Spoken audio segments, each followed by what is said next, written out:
मेरे कैर गांव की 36 बिरादरी के साथ साथ नजफगढ़ क्षेत्र के सिर पे बंधेगा। उसके बाद मैं एक बार फिर आप लोगों के बीच में आऊंगी। यही मेरे कैर गांव की पावन भूमि होगी, यही मेरी मातृ शक्तियां होंगी, यही युवा शक्ति मेरे पिता तुल्य बुजुर्ग सब होंगे।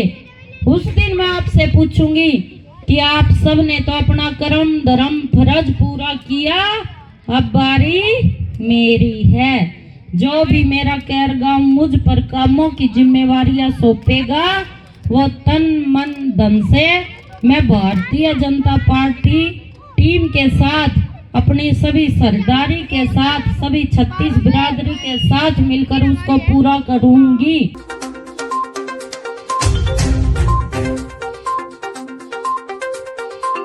नजफगढ़ विधानसभा से भारतीय जनता पार्टी की प्रत्याशी नीलम कृष्ण पहलवान और कृष्ण पहलवान जब पहुंचे कैर गांव में, इस गांव में जबरदस्त तरीके से स्वागत किया कृष्ण पहलवान और नीलम कृष्ण पहलवान का, और साथ ही आकर्षण के केंद्र रहे चेतन। दरअसल में नजफगढ़ विधानसभा से भारतीय जनता पार्टी के उम्मीदवार हैं नीलम कृष्ण पहलवान, और नीलम कृष्ण पहलवान अपने चुनावी प्रचार के दौरान कैर गांव पहुंची थी और उनका वहां उनके वजन के बराबर लड्डुओं से उनको तौलकर स्वागत किया गया। साथ ही साथ आर्थिक मदद भी चुनाव के दौरान की गई। कृष्ण पहलवान ने जनसभा को संबोधित करते हुए कहा कि वो सिर्फ समर्थन मांगने आए हैं, भारतीय जनता पार्टी के पक्ष में वोट मांगने आए हैं, क्योंकि भारतीय जनता पार्टी को वोट देना बेहद जरूरी है और कैर गांव ने तो हमेशा से भारतीय जनता पार्टी का साथ दिया है।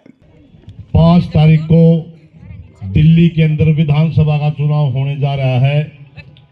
आप लोगों की आवाज दिल्ली पहुंची, उसके पूर्व भरत सिंह की भाभी नीलम कृष्ण पहलवान को भाजपा ने टिकट दी।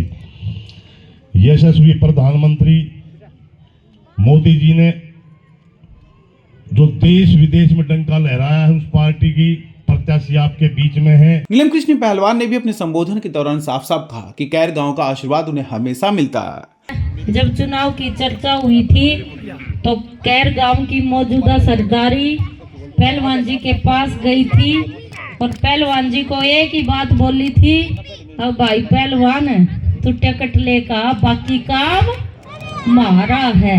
तब पहलवान जी ने तो अपना काम पूरा किया। अब बारी किसकी है? अब बारी किसकी है? अब बारी किसकी है? कैर गांव मेरा वो आदरणीय गांव है जिसने हमेशा तन मन धन से भरत सिंह परिवार का साथ दिया है। आज एक बार फिर मुझे अपने कैर गांव के साथ की, सहयोग की और आशीर्वाद की जरूरत है, और वही साथ, वही सहयोग, वही आशीर्वाद मैं आज आप लोगों के बीच में लेने पहुंची हूँ।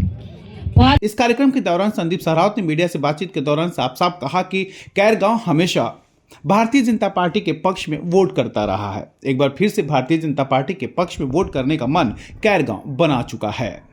भाजपा के जो पिछले 10 साल में जो दिल्ली की दुर्दशा रही, दिल्ली को जो नरक बनाने का काम आम आदमी पार्टी की सरकार ने किया है, और एक भी वादा उन्होंने नहीं निभाया। भाई दिल्ली की जनता के साथ, वादा खिलाफी दिल्ली की जनता के साथ हुई है। निश्चित तौर में जनता में आक्रोश है और जनता उस आक्रोश को वोट के माध्यम से अपना वोट देकर के दिल्ली में भारतीय जनता पार्टी की सरकार बना करके अपना गुस्सा शांत करना चाह रही है। यह सच है कि नजफगढ़ विधानसभा के अंतर्गत आने वाले ग्रामीण क्षेत्रों में भारतीय जनता पार्टी का रुझान काफी बेहतर बताया जा रहा है, और साथ ही साथ ये भी कहा जा रहा है कि ग्रामीण क्षेत्रों में सबसे अधिक मत भारतीय जनता पार्टी को ही मिलेगा। और यही कारण भी है कि भारतीय जनता पार्टी की यह प्रत्याशी चुनावी जीत की तरफ सबसे अग्रसर है, क्योंकि कॉलोनी और गांव के लोग एक स्वर में अपना प्रतिनिधि मान चुके हैं। दिल्ली ब्रेकिंग के लिए अनुज मिश्रा की रिपोर्ट।